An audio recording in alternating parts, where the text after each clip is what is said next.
Welcome to my blog. গত শুক্রবার বিকেলটা ছিল একটু অন্যরকম।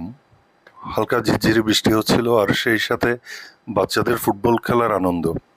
আগে থেকেই প্ল্যান করা ছিল, তাই আমি, আমার ছেলে আয়ুষ, তার কাজিন রনক ও তার বাবা এবং আয়ুষের মা সহ চলে গেলাম চট্টগ্রাম চাঁদগাঁও আবাসিক এলাকায় 7 নম্বর রোডে ফরচুন স্পোর্টস এরিনার টার্ফে। শহরের এক প্রান্তে হলেও জায়গাটা ভীষণ সুন্দর এবং খোলামেলা। এখন তো ফুটবল বিশ্বকাপের মৌসুম, তাই টার্ফগুলোতে অন্যরকম একটা জমজমাট আমেজ। এখানে শুধু খেলার মাঠেই নয়, বসার জন্য বেশ ভালো স্পেস আছে, আর তার সাথে চা কফি বা হালকা খাবারের জন্য ছোট একটা ফুড স্টলও আছে। এমনকি ছোট বাচ্চাদের জন্য একটা গেম স্টেশনও রয়েছে।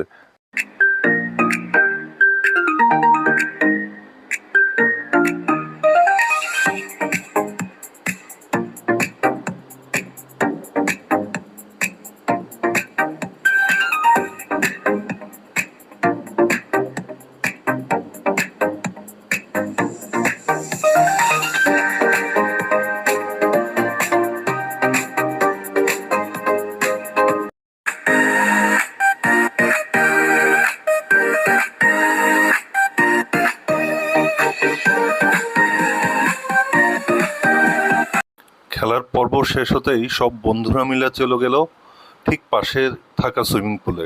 সত্যি বলতে এখানকার শহরে তো বাচ্চাদের জন্য ভালো বা পরিষ্কার পুকুর পাওয়াই যায় না, তাই মা বাবা হিসেবে আমাদের প্রথম চিন্তা থাকে সেফটি আর হাইজিন। সুইমিং পুলে ওদের দাপাদাপি আর আনন্দের দৃশ্য দেখতে দেখতে নিজের অজান্তেই হারিয়ে গেছিলাম শৈশবে।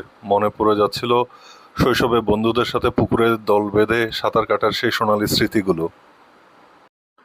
ওদের সাথে সাথে আমরা বড়রাও দারুণ একটা বিকেল উপভোগ করলাম। আপনারাও সময় সুযোগ বুঝে বাচ্চাদের নিয়ে এখানে ঘুরে আসতে পারেন। বেশ সুন্দর জায়গাটা, ওদের ভালো লাগবে। এতক্ষণ আমার সাথে থাকার জন্য সবাইকে অনেক ধন্যবাদ। ভিডিওটি যদি আপনাদের ভালো লাগে অবশ্যই লাইক এবং শেয়ার করবেন। দেখা হবে পরের ব্লগে। ধন্যবাদ।